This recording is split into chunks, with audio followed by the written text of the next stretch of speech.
se libérer de soi-même. Tout chercheur de vérité, quelle que soit la voie empruntée, est appelé à se libérer de lui-même. Qu'est-ce que cela implique exactement? Que signifie se libérer de soi-même? Chaque tradition en parle avec ces mots. Voici ce qu'en dit le livre du Dedans au chapitre 17. L'homme s'imagine pouvoir chasser hors de lui-même les caractères vils par sa propre action et sa propre lutte. Quand il a fourni assez d'efforts et prodigué beaucoup de moyens, il est déçu. Dieu le Très-Haut lui dit: tu avais imaginé pouvoir te libérer par tes propres forces et actions. Tels sont les préceptes que nous avons imposés, que tu dépenses dans notre voie tout ce que tu possèdes. Ensuite viendra notre absolution.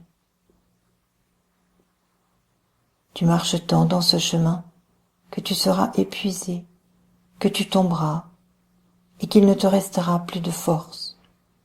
Alors, la grâce de Dieu viendra à ton secours.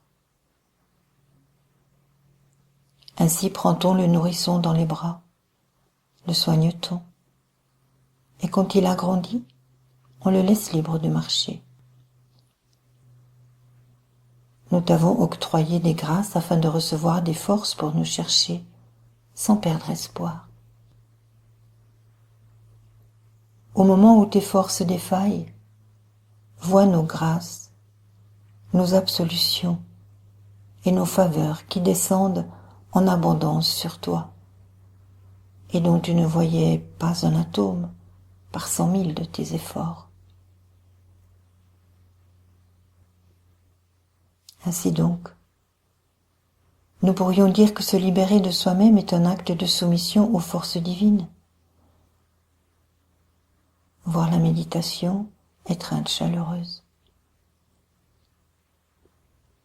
La pratique persévérante de la méditation ne devrait pas représenter un effort en soi, mais devenir une hygiène de vie, un besoin fondamental.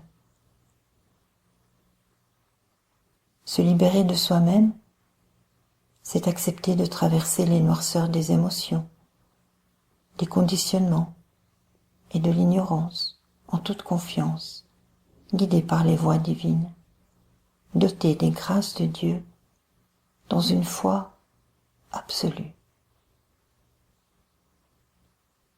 C'est marcher sans relâche, sans se soucier des difficultés du chemin, sans se retourner, sans craindre de perdre les certitudes auxquelles nous nous sommes identifiés, sans craindre les mystères et l'abondance des grâces divines.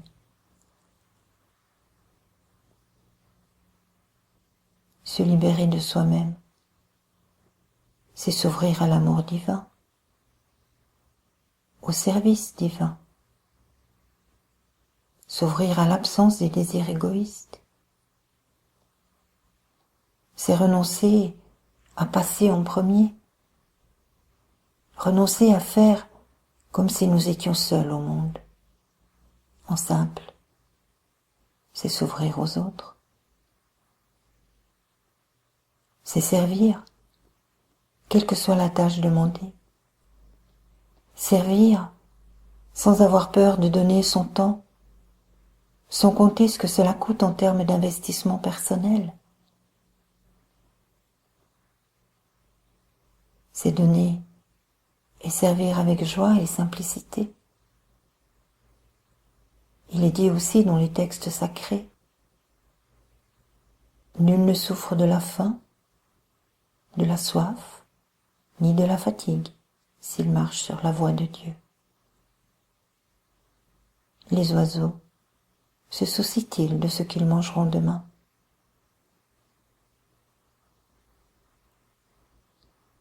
Lorsque nous marchons en caravane dans le désert ou en cordée en haute montagne, nous sommes reliés aux autres. nous sommes obligés de tenir compte de tous les autres. Bien que chacun ait son activité bien définie, son parcours, sa marche à effectuer, les épreuves à dépasser, il n'en reste pas moins intimement lié aux autres.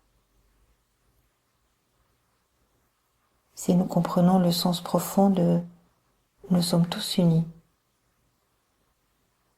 alors nous pouvons nous laisser dépouiller de nous-mêmes.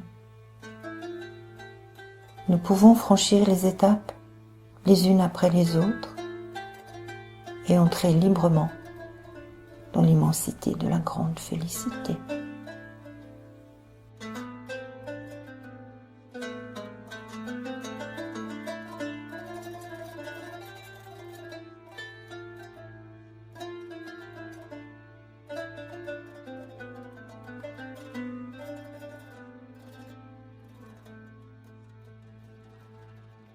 لي حبيب عشقه ذوبني شغل القلب سناه والنظر لي حبيب عشقه ذوبني شغل القلب سناه والنظر رسم الحسن على أعطافه صورا فتانة تتلو صور ساحر العينين واللحظ وكم طاب لي